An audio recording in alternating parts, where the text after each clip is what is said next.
할렐루야. 우리 곁에 계신 분 인사드리겠습니다. 우리를 부르신 분은 하나님이십니다. 오늘도 어버이 주일, 또 다시 한번 우리 가정과 또 부모님의 은혜를 깊이 생각하고 감사하는 그런 복 있는 주일이 되시기를 축복합니다. 오늘 우리 사회를 무한 경쟁 사회라고 불러요. 사람들은 왜 경쟁합니까? 일을 하고자 경쟁합니다. 일을 하려고 사람을 고용하고 또 일을 못한다고 사람을 버립니다. 그 이유는 결국 경쟁을 통해서 일의 성취를 이루고자 하기 때문이죠. 여기에서 사람은 직장에 가도 관계를 맺고 또 교회와도 관계를 맺고 많은 곳에서 관계를 맺게 됩니다. 하지만 깊이 들여다보면 오늘 우리의 관계는 일 때문일 때가 너무나 많더라는 거죠. 나에게 일로 도움이 되면 가까이 지냅니다.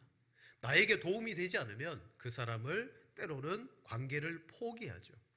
여러분, 일하다 보면 이 관계 때문에 우리가 당하는 고통과 아픔들이 너무 많아요.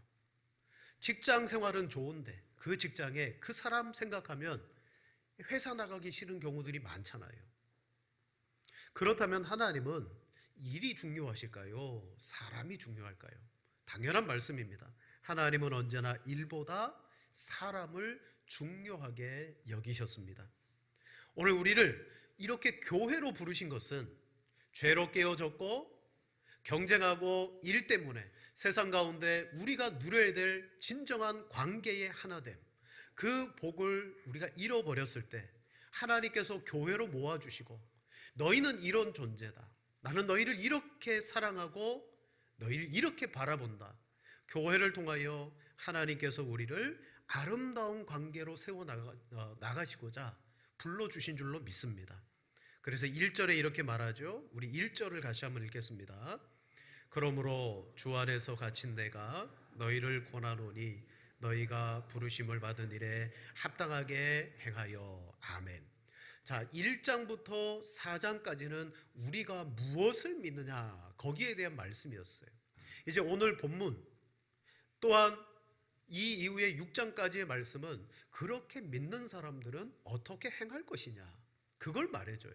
근데 제일 처음에 등장하는 요청이 뭐냐면 너희가 부르심을 받았느냐? 그러면 그 부르심에 합당하게 행해라. 이 부르심이 뭐예요? 하나님을 알고 예수님을 믿는 구원자로서의 부르심이요, 우리를 교회로 모아주신 교회로의 부르심입니다. 이때 합당하다라는 헬라어 단어는 여러분 무게를 말해요. 무게. 너희가 은혜의 부르심을 받은 그 무게만큼 너희가 합당하게 행하며 살아가라, 그 말씀이에요. 여러분, 하나님의 부르심은요 가볍지 않습니다. 너무 무겁고 중요한 것입니다.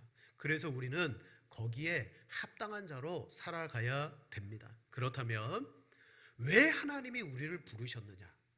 먼저는 제일 첫 번째, 하나님이 우리를 교회로 부르신 목적을 살펴봐야 되겠습니다.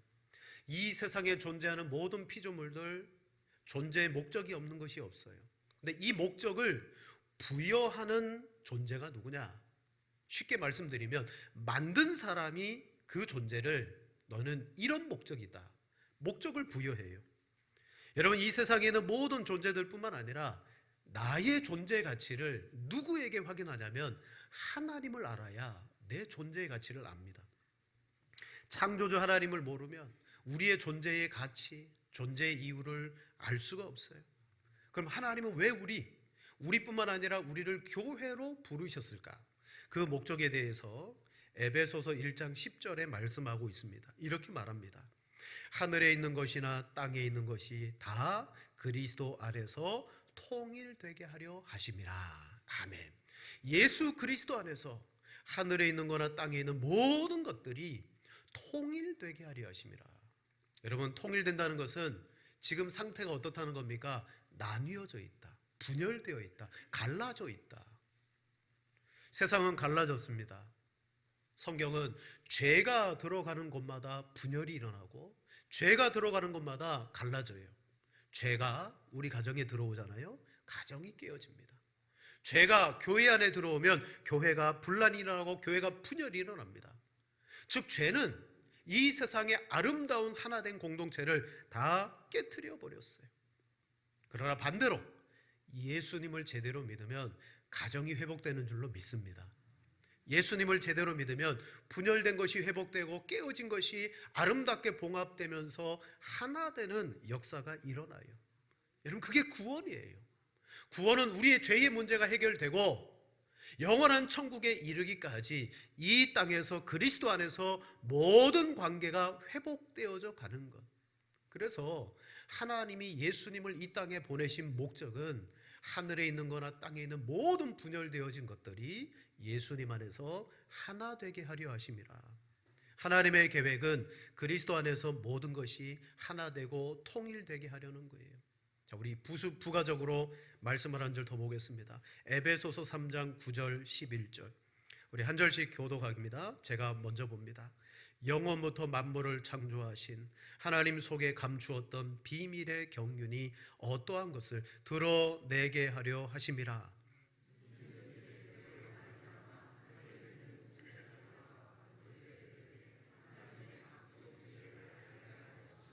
함께 봅니다.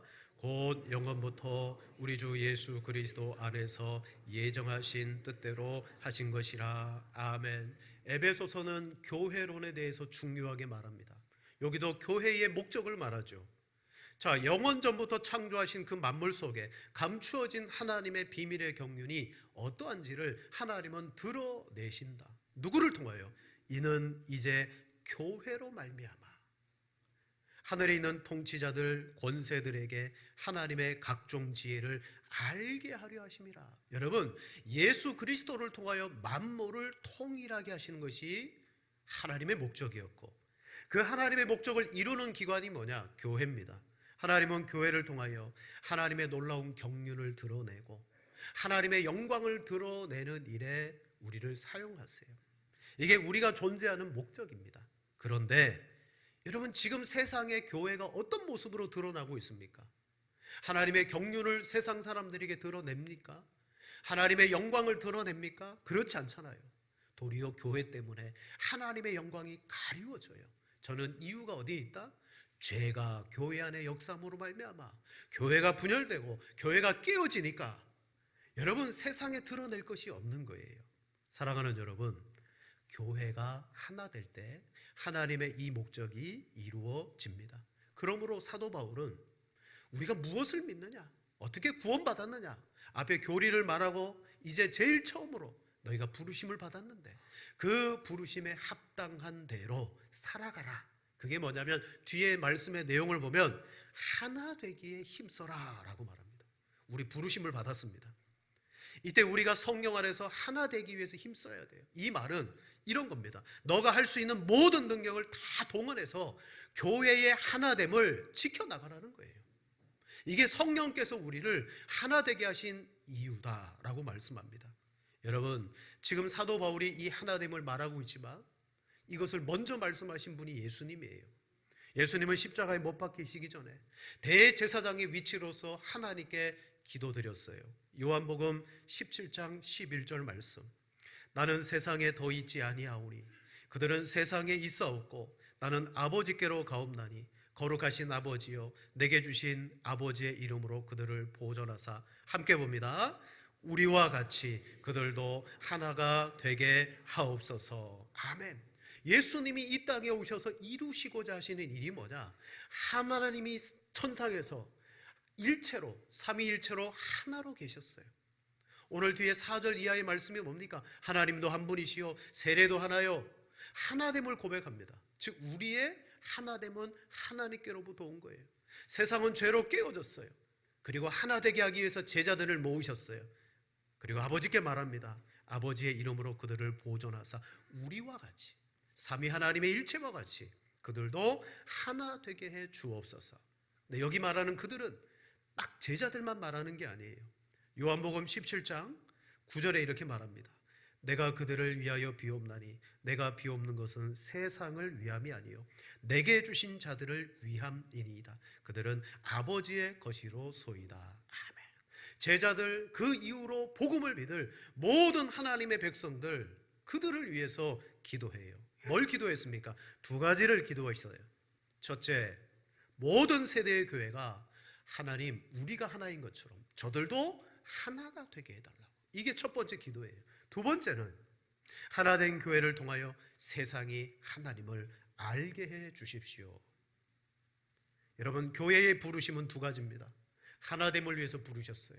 그리고 증인됨을 위해서 부르셨어요. 우리가 하나 되지 못하면 세상에 하나님을 증거할 수가 없습니다. 세상이 교회를 통하여 하나님을 볼 수가 없어요. 그러므로 사도 바울은 우리가 부르심을 받은 그 부름이 하나됨을 위해서 우리가 부름을 받았다. 그러므로 합당하게 힘을 다하여 이 일을 위해서 해야 된다라고 말합니다. 그러면 어떻게 이 일을 할 수 있습니까? 우리가 온전해져야 돼요. 온전해져야 돼요. 요한복음 17장 23절에 말합니다. 곧 내가 그들 안에 있고 아버지께서 내 안에 계시어 그들로 온전함을 이루어 하나가 되게 하려 함은 아버지께서 나를 보내신 것과 또 나를 사랑하심과 같이 그들도 사랑하신 것을 세상으로 알게 하려 함이니라. 그들로 온전하여져서 하나가 될 때 아버지가 나를 사랑하신 것을 알게 될 것이고 또 그들이 나를 사랑함을 세상이 알게 될 것이다. 여러분, 세상이 하나님을 알게 되는 통로요 길이 어디 있느냐? 우리가 온전해져서 하나가 되는 것입니다. 그러나 문제는 뭐예요? 이 시대 교회가 드러난 문제들로 말미암아 얼마나 갈등하고 깨어졌는지 몰라요. 드러나지 않았지만 성도들 간의 관계 속에서, 믿음의 가정들 관계 속에서 얼마나 많이 분열되고 다툼이 있고 깨어졌는지 모릅니다. 이건 바로 사탄의 온전함이에요. 교회로 부름받았지만 우리는 이 하나님의 부르심의 목적과 뜻을 알지 못한 채 사탄의 그 유혹에 노란한 거죠. 에베소서 1장 23절에 말합니다. 교회는 그의 몸이니 만물 안에서 만물을 충만하게 하시는 이의 충만함이니라. 이 거룩하신 하나님의 목적이 누구를 통하여 이 세상에 충만케 하느냐? 교회라고 말합니다. 여러분, 교회는 하나님의 나라를 위하여 주님께서 아주 귀하게 들어 사용하시는 복된 기관인데, 하나님의 이 큰 그림을 여러분 제대로 바라보시기를 축원을 드립니다. 자, 그렇다면 두 번째로 우리 온전함이라 그랬어요. 무엇의 온전함으로 우리는 하나 될 수 있느냐? 하나님의 구체적인 방법은 온전한 믿음과 함께 변화되어지는 성품과 그리고 인격으로 우리는 하나됨을 지켜야 됩니다. 여러분, 단지 성품과 인격이 좋은 거 아니에요. 온전한 믿음 안에서의 변화되는 성품입니다. 우리가 어떻게 하면 예수님이 기도하신 것처럼 그 부르심 받은 교회요 성도로 살아갈 수가 있느냐? 제일 중요한 것은 예수님을 제대로 믿는 거예요. 이게 바로 기독교의 핵심입니다. 여기에 온전한 믿음이 있어요. 온전한 믿음이라는 것은 예수님을 구주로 영접하며 그 예수님과 동행하는 삶을 살아가면서 완전한 신뢰의 믿음을 갖는 겁니다. 여러분, 완전한 신뢰의 믿음을 가질 때 살아가는 삶도 두렵지 않을 뿐만 아니라 완전한 신뢰 속에 무엇이 발생되냐면 나의 성품의 변화와 인격의 변화가 일어나요. 여러분, 왜 우리의 성품과 인격이 변화되지 않습니까? 하나님을 믿지 않고 신뢰하지 않아요. 그래서 어떤 일 앞에 욕심의 성품이 드러납니다. 불평의 성품이 드러납니다. 참지 못하는 인격이 드러납니다. 왜요? 하나님에 대한 완전한 신뢰가 없는 거예요. 자, 완전한 믿음과 온전한 신뢰가 있으면 반드시 그 사람에게는 성품과 인격의 변화가 일어날 수밖에 없어요. 그래서 오늘 바울은 하나님의 부르심을 합당하게 너희가 지켜 행하라 라고 말하면서 2절에 이렇게 말합니다. 우리 2절을 같이 보겠습니다. 모든 겸손과 온유로 하고 오래 참음으로 사랑 가운데서 서로 용납하고. 아멘. 온전한 믿음은 성품과 인격의 변화를 동반하는데 그 변화되어진 그 모습이 교회를 하나 되게 만들게 되더라는 거죠. 바로 예수님을 닮은 인격이에요. 여러분, 우리의 절대 기준은 예수님이에요. 또한 우리의 삶에 있어서 내가 기준으로 삼을 수 있는 것은 나보다 뛰어난 사람도 될 수 있어요. 그러나 그 사람에 못 미치면 우리는 항상 낙심하고 좌절해요. 제가 우리 아이들을 키울 때 아이들 중에 이런 아이가 있죠. 제가 놀아주면 같은 레고를 가지고 뭘 만들면 제가 멋지게 성을 만들었어요. 딱 성을 만들었어요. 저희 아이도 따라서 성을 만드는데 이건 성도 아니고 바위덩어리도 아니고 만들어놔요. 그리고 저랑 비교하는 거예요. 아빠처럼 멋지게 못 만들었다고 때려 부수더라고요. 기준이 아빠인데, 기준이 형인데 형이나 아빠처럼 못 만드니까 나는 안 돼. 여러분, 오늘 우리의 성품과 인격의 변화의 기준은 맞습니다. 예수님입니다. 예수님을 닮아가는 거예요. 하지만 실천적인 기준은 누가 돼야 되느냐? 한번 따라합시다. 과거의 나. 과거의 나예요. 여러분, 예수 그리스도를 믿기 전에 나와 예수 그리스도를 믿고 난 다음에 나는 다르실 거 아닙니까? 아, 과거의 나와 현재의 나의 모습은 달라졌구나. 내가 바뀌는 것 같지 않고 변화되지 않는 것 같은데 바뀌고 있구나. 어제의 나와 오늘의 나를 바라보시는 거예요. 조금씩 변화되고 인격과 성품을 경험하는 것을 통하여 여러분, 우리는 기쁨을 누립니다. 내가 성장하고 있구나. 그러나 나보다 활동이 뛰어난 사람을 기준으로 놓으면 거기에 못 미치면 낙심하고 좌절하는 거예요. 자, 오늘 성경에서 바울은 몇 가지 성품의 인격으로 하나됨을 지킬 수 있다고 말합니다. 첫째는 겸손입니다. 오늘날 이 시대는 모든 사람들이 겸손을 미덕으로 삼잖아요.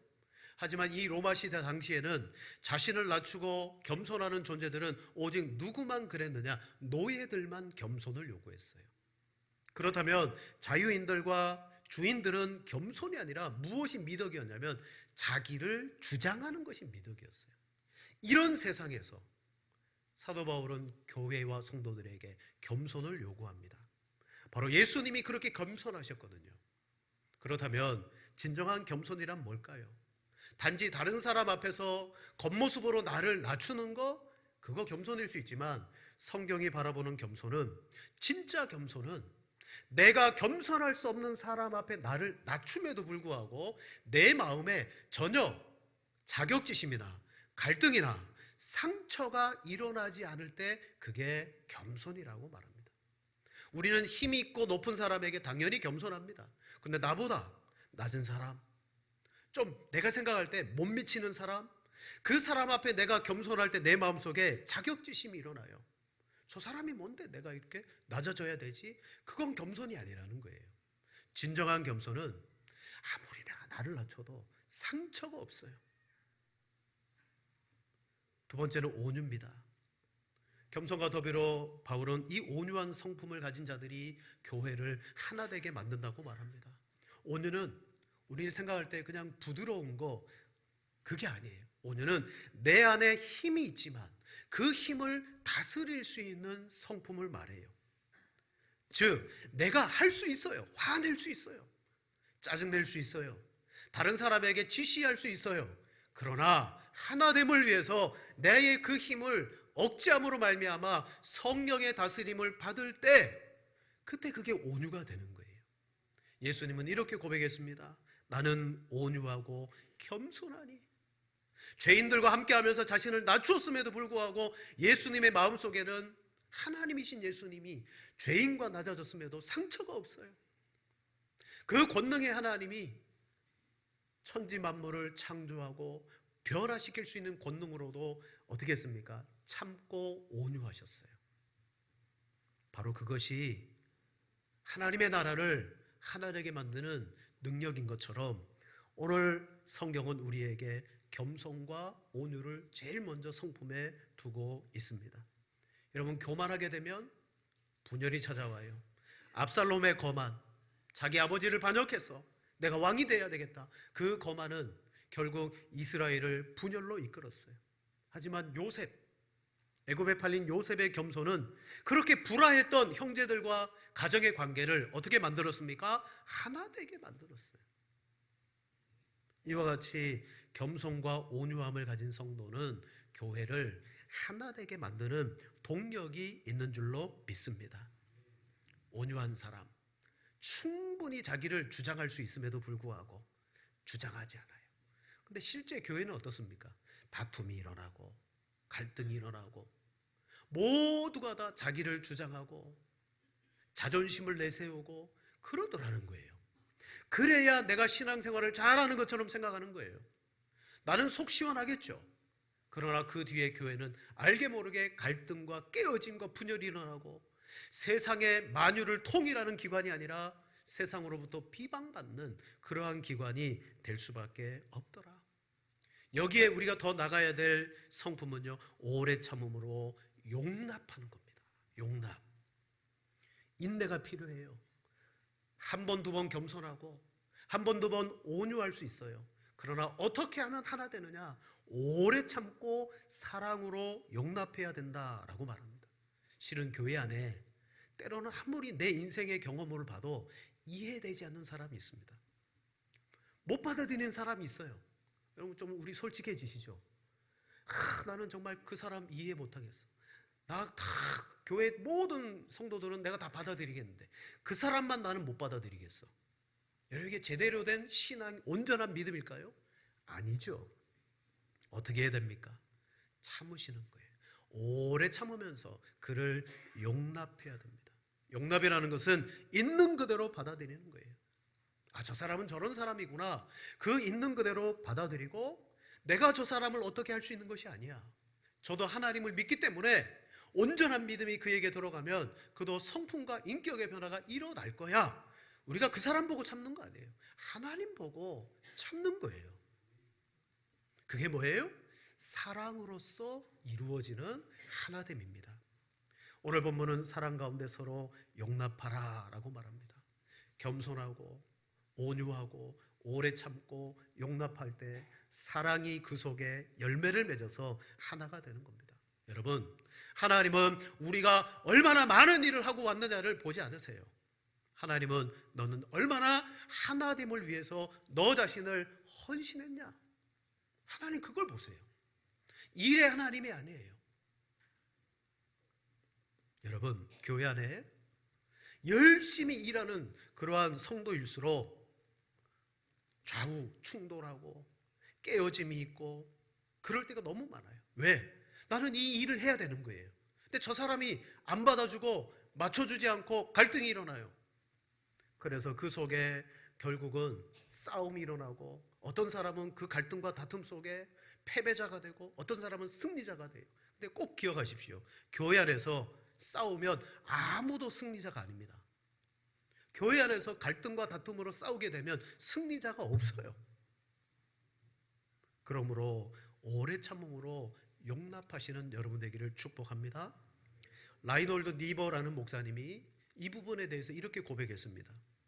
바꿀 수 있는 것이라면 과감히 바꿀 수 있는 용기를 주시고 바꿀 수 없는 것이라면 그것을 수용할 수 있는 마음의 평안을 주시고 바꿀 수 있는 것과 바꿀 수 없는 것을 구분할 수 있는 지혜를 주소서. 여러분, 바꿀 수 있는 것이라면 그걸 과감히 바꿀 수 있는 하나님 용기를 주십시오.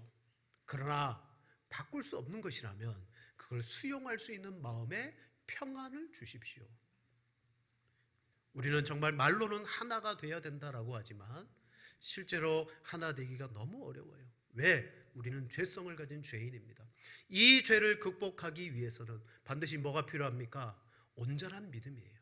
하나님을 완전히 신뢰하면요, 사랑과의 문제 속에 갈등이 없어요. 아브라함, 조카 롯과 목자들이 다툼이 있었습니다. 이 조카가 물 많고 좋은 땅을 먼저 차지해서 갔어요. 저 같으면 마음속에 되게 섭섭했을 거예요. 나도 저기 가고 싶은데. 그때 하나님의 말씀, 아브라함아 동서남북 사방을 바라봐라. 저거 아쉬워하지 말고 뭐예요? 하나님을 완전히 신뢰하면 사람들 간의 섭섭함이 없어지는 거예요. 이삭, 하나님의 언약의 말씀을 확실하게 받았어요. 거부가 되었고 그러자 그 그랄 땅의 목자들이 얼마나 시기를 많이 하고 그 우물을 다 빼앗아갔습니까? 그럴 때 다 주었습니다. 온전한 믿음은 사람들 간의 다툼과 갈등 속에 하나님을 신뢰하는 거예요. 거기에 겸손이 나오고 용납이 나오는 거죠. 자, 하나가 되기 위한 구체적인 방안은 온전한 믿음 안에서의 우리의 인격과 성품의 변화가 있어야 된다. 마지막 세 번째로 교회의 온전한 하나됨은 사람의 힘으로 되지 않고 성령의 역사라는 거예요. 자, 우리 본문 3절, 4절, 5절, 3절 같이 한번 읽겠습니다. 평안에 매는 줄로 성령이 하나 되게 하신 것을 힘써 지키라. 몸이 하나요 성령도 한 분이시니 이와 같이 너희가 부르심의 한 소망 안에서 부르심을 받았느니라. 주도 한 분이시요 믿음도 하나요 세례 하나요. 아멘. 성령이 우리를 하나 되게 하신다라고 분명히 말합니다. 교회는 너희들끼리 한번 잘해봐라가 아니에요. 성령께서 너희를 하나 되게 만드시니까 성령을 전적으로 의지하고 너희는 순종하며 살아가야 된다. 오늘날 교회가 욕을 많이 먹는다 그랬어요. 저는 교회가 잘못 행하고 죄를 범해서 욕을 먹는 거 당연하다고 봅니다. 그리고 들어야 된다고 생각합니다. 그러나 교회가 세상으로부터 비방을 받는 것 가운데 이거만큼은 하나 되게 지켜야 되는 것이 있다면 그건 야 너희는 왜 예수님만 믿어야 구원받는다고 말하냐? 왜 교회와 기독교만이 유일한 구원의 길이라고 말하냐? 교회는 배타적이다 라고 하는 세상의 말에 대해서는 듣지 않아야 돼요. 거기에는 절대 타협할 수가 없습니다. 왜냐? 우리의 하나됨은 세상이나 다른 종교와 같이 한다고 하나 되는 것이 아니에요. 오늘날 천주교, 불교 이미 그들은 우리는 서로 같은 신이네요. 이름만 다를 뿐이네요. 그러면서 석탄일에 현수막 걸어줍니다. 성당에서. 그리고 예수님 그 성탄절에 절에 있는 스님들이 성당에 가서 같이 축하해주고 미사를 드립니다. 그걸 하나라고 말합니다. 이게 종교 통합인데 여러분 그건 하나가 아니죠. 성령이 우리를 하나 되게 하신 것은 처음부터 예수님에 대한 믿음의 고백입니다. 그래서 성령의 하나됨은 여러분 이 예배를 통하여서 성령께서 역사하세요. 이 예배 속에 우리를 하나 되게 하시는 요소가 아주 많습니다. 찬양을 드리죠. 함께 그 기도로 내 마음으로 아멘하며 함께 기도하죠. 신앙 고백 드리죠. 그리고 같은 말씀을 듣고 하나님의 말씀으로 성령이 우리를 하나 되게 하신 것들을 배우죠. 여러분 예배는 성령님께서 동일한 믿음의 역사를 일으켜 주시는 시간이에요. 예배를 드릴 때 우리는 이곳에서 역사하시는 성령의 함께하심과 하나됨을 우리가 누리는 것입니다. 누리는 거예요. 그래서 교회로 모이는 것이 대단히 중요해요. 오늘날 시대가 바뀌어서 영상으로 예배드리고 이 교회 목사님 저 교회 목사님 좋은 설교 많이 듣는다라고 말하지만 여러분 좋은 설교라는 것이 뭐냐면 그 말씀을 통하여 함께 들을 때에 성령이 우리를 하나로 이렇게 묶으시는 거예요. 그래서 그 말씀을 듣는 성도들이 함께 교회를 위해서 기도하고 함께 교회를 위해서 여러분 일으키는 거예요. 그럴 때 우리의 믿음이 자라나고 우리가 신앙의 경험이 일어나게 될 줄로 믿습니다. 말씀을 정리합니다. 교회 생활은요 하나님의 성령이 역사하시는 장입니다. 교회는 하나됨을 훈련할 수 있는 곳이에요. 근데 어떤 분들은 교회를 자기의 위력이나 자기 자신을 드러내는 싸움의 장으로 만드시는 분들이 간혹 있어요. 교회 안에서 여러분 나의 모난 부분이 깎입니다. 가끔 아주 성품이 좋은 분이 계세요. 그래서 이분을 이번에 행사하는데 저분을 좀 데려다가 우리 일을 하자. 그래서 데려다가 너무 성품도 좋고 그래가지고 데려다가 일을 하는데 일을 하다 보면 갈등이 일어나잖아요. 근데 그 인격이 좋았던 분 속에서 몰랐던 그런 부분들이 드러나기 시작하는 거예요. 여러분 그럴 때 우리가 어떻게 해요? 너무 부끄러워서 나 교회 못 나겠어. 그게 아니에요. 그때가 바로 내 인격과 성품이 변화될 수 있는 기회예요. 우리 안에 있는 것들이 드러나야 된다는 거죠. 여러분 교회 안에서 우리의 성품이 드러나요. 그런 분 계시잖아요. 모든 성도는 다 알고 있는데 자기만 모르는 사람이 있어요. 그러면 그 사람을 잘 타일르고 가르쳐 줘야 돼요. 나는 모르는데 모든 성도들이 다 알아요. 그럼 성도들이 우리 안에 있는 것을 좀 알려줘야 돼요. 그래서 교회는 하나 되는 것입니다. 여러분, 우리의 성품과 기질이 좋다 그래서 하나 되는 거 아닙니다. 결정적인 것은 하나님의 성령께서 우리를 하나 되게 하시는 것을 지키는 줄로 믿습니다. 우리는 서로 다른 배경을 가지고 이 자리에 왔습니다. 그러나 한 성령 안에서 같은 예수 그리스도와 믿음을 고백합니다. 그러면 목적이 이루어지게 될 줄로 믿습니다. 하나됨이 이루어질 뿐만 아니라 우리를 통하여 세상이 하나님과 하나님의 영광을 알게 되는 줄로 믿습니다. 근본에 저희 교회가 교회 설립을 기념해서 이제 오는 토요일에 체육대회를 하죠. 아, 그래, 예배는 하나님이 지키라고 한 거니까 예배는 내가 참석하겠다. 체육대회는 그건 별 나와 상관없는 것 같아. 아니요, 그것도 하나님 안에서 하나 되는 놀라운 기회라는 사실을 여러분 잊지 마시기를 바랍니다. 다른 모든 교회 행사들이 그냥 어떤 특정한 사람들의 행사가 아닙니다. 하나님이 어떻게 하면 우리를 하나 되게 하실까? 교회 일꾼들을 통하여 세우고 만들어가는 하나님의 역사인 줄을 알고 여러분 같은 마음으로 함께 동참하시고 그리고 이 예배를 통하여 성령의 은혜를 받아 변화하시는 여러분 되기를 축복합니다.